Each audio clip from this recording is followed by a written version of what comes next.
गुरुपद कंज कृपा सिंधु नररूप हरि मामोहतम पुण्य जासु वचन विकर निकर। धन्य धन्य सद्गुरु सुखदान महिमा कहीं न जाय। जो कुछ कहो तुम्हारी कृपा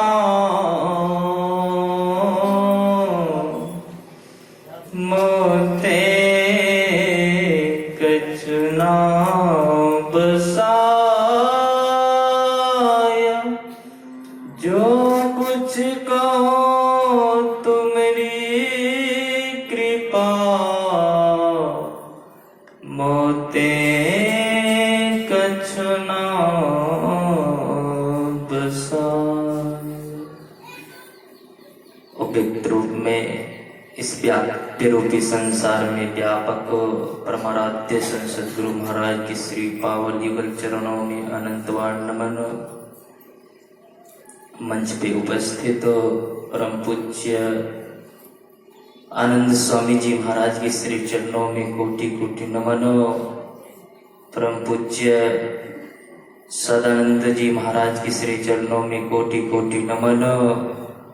अपने उन्नयन की साधना में लगे हुए परम पूज्य साधुगण साधकगण एवं धर्म प्रेमी सज्जनों, माता एवं भक्तिमती बहनों, सभी को नमन है।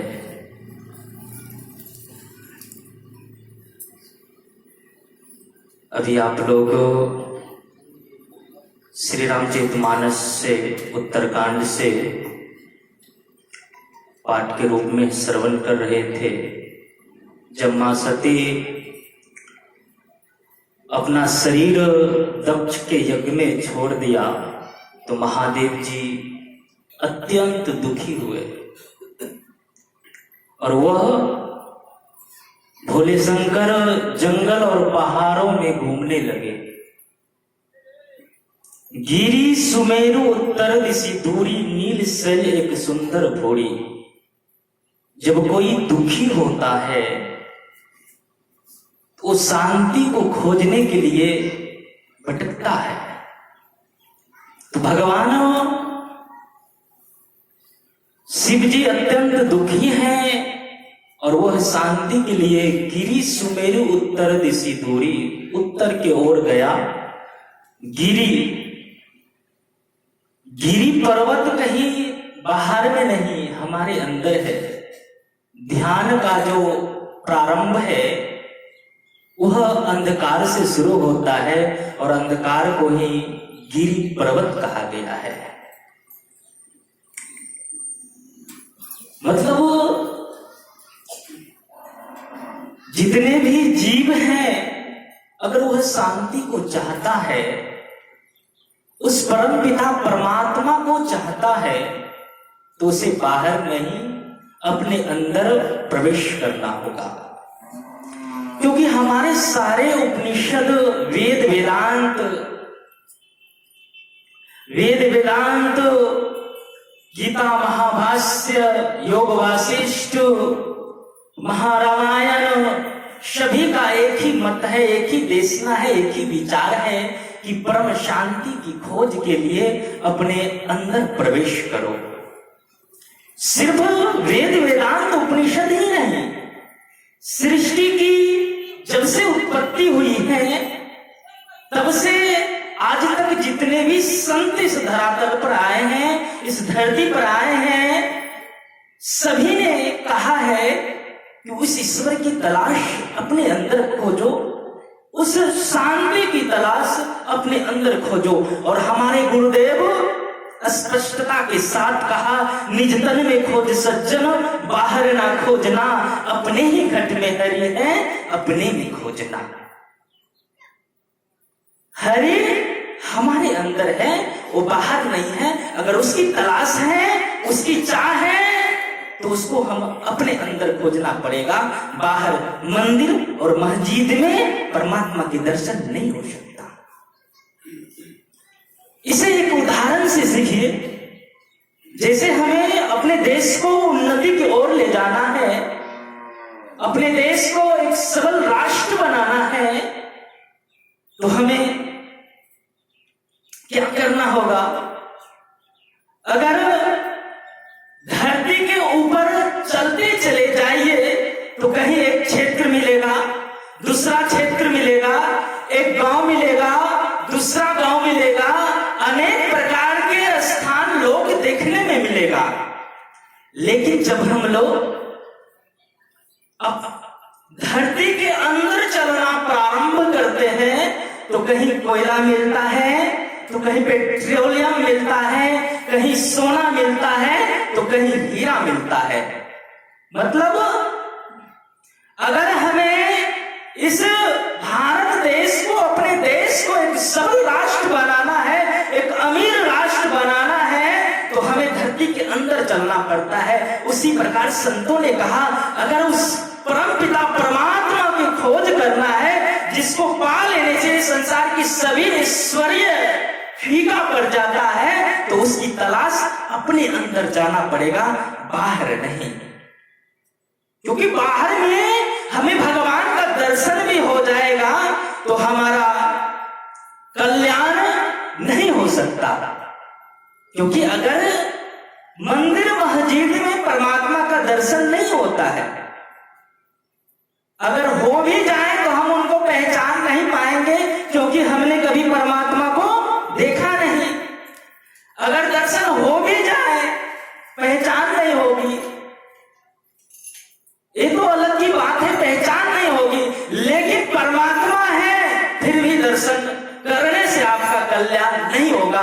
क्योंकि भगवान राम ने कहा, भैया लक्ष्मण को, गो गोचर जहां मन लग जाई, सो सब माया जानो भाई।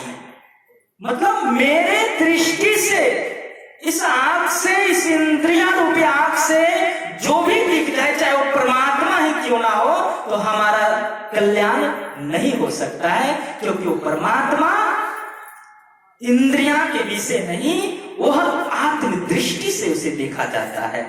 और आत्म दृष्टि को जगाने के लिए हमें अपने अंदर प्रवेश करना पड़ेगा। अंदर प्रवेश करने की क्रिया को जानना पड़ेगा, किस तरह अंदर प्रवेश किया जाता है। संत दरिया साहेब बिहारी ने कहा, दरिया तन से जुदा नहीं, सब कछु तन के माही, जोग जुगति कर पाइए, बिना जुगति कछु नहीं।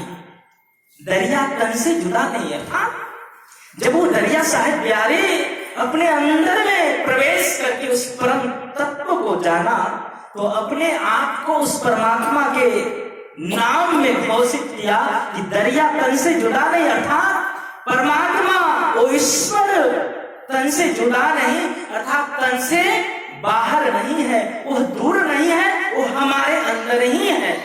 लेकिन कैसे प्राप्त करना है? तो कहा, जोग जुगति करी जानिए, बिना जुगति कछु नहीं। जुगति जान के गुरु से अगर उस परमात्मा की तलाश करेंगे तो बाहर नहीं, हमारे अंदर ही मिलेगा। दौड़ने से संसार मिलता है, संसार की वस्तुएं मिलती है, अशांति मिलती है, लेकिन अपने अंदर ठहरने से, अपने आप में रुकने से वो परमात्मा तक मिलता है। वो हमारा परमपिता परमात्मा का दर्शन होता है और हम पूर्ण अवस्था को प्राप्त हो जाते हैं। जब हम पूर्ण अवस्था को प्राप्त होते हैं तो हमारा जन्म मरण ये सारे बंधन खत्म हो जाता है। जब उस परमपिता परमात्मा का दर्शन हो जाता है तो दृष्टा, दृश्य और दर्शन ये तीनों खत्म हो जाता है। जानत तुम ही हो जाए। और ये विशेषता परमात्मा को प्राप्त करने की विशेषता मात्र किसी में है तो मानव शरीर में है, और दूसरा कोई शरीर में नहीं। यहाँ तक कि देवी देवताओं के शरीर में भी वो परम पिता परमात्मा को जानने की शक्ति नहीं है। सकल देव मनसा करे, मनुष्य देह भवसागर करे। देवतागण ललायत रहते हैं मानव शरीर के लिए, क्यों? इसमें रास्ता है। परमात्मा ने एक ऐसी विशेषता, एक ऐसी क्वालिटी, एक ऐसा रास्ता इसमें दिया है जिसपे सफर करके यह जीव परमात्मा के साम्राज्य में प्रवेश करता है। जब प्रवेश कर लेता है परमात्मा के साम्राज्य में जाता है, जहां से लौटना नहीं होता है। उसी के लिए भगवान श्री कृष्ण ने कहा, न तद्भासते सूर्यो न शशांको न पाप कहा, यद गत्वा निवर्तन्ते तद्धामम परमम ममा। उस दिव्य लोक में जब जीव प्रवेश कर जाता है तो दोबारा लौट के संसार में नहीं आता है। उस परम पिता परमात्मा को जानकर वो परमात्मा में हो जाता है। सर्वम खलमिदं ब्रह्म, वो ब्रह्म को जानकर ब्रह्म स्वरूप हो जाता है। और उस ब्रह्म को जानने के लिए हमें अपने अंदर प्रवेश करना होगा। जब अंदर में प्रवेश करेंगे तभी हमें परमात्मा का दर्शन होगा। जब दर्शन होगा, खुदा को ढूंढने जाएंगे तो खुद को ही पाएंगे। वहां जब खुदा अर्थात ईश्वर का दर्शन हो जाता है तो दो का भेद खत्म हो जाता है। जब दो का भेद खत्म हो जाता है तो वहां एक बचता है। ये जीव पीव को प्राप्त कर पीव बन जाता है, अर्थात ये आत्मा परमात्मा को प्राप्त करके परमात्मा में हो जाता है। सारा संशय दूर हो जाता है। विद्यते हृदय ग्रंथिस छिद्दन्त सर्व संशयः क्षीयन्ते चास कर्माणि तस्मिन् दृष्टे परापरे। उस परम परे से परे परमात्मा को जान लेने से सारा संशय दूर हो जाता है। हृदय की ग्रंथि टूट जाती है, सारा संशय छिन्न हो जाता है। जानत तुमहि होई जाए। ये क्वालिटी सिर्फ मानव शरीर में है और मानव धन प्राप्त करने का मात्र एक उद्देश्य है, एक लक्ष्य है, ईश्वर की अनुभूति, ईश्वर की प्राप्ति, और दूसरा कोई उद्देश्य नहीं है। इसलिए सुनहरा अवसर मिला है गुरु से, तत्गुरु से ज्ञान जानकर उसकी साधना करिए और अपने आप को पहचानिए। इसी में सार्थकता है। मैं इतना ही कह के अपनी वाणी में विराम देता हूँ। मेरा समय पूरा हो गया। बोले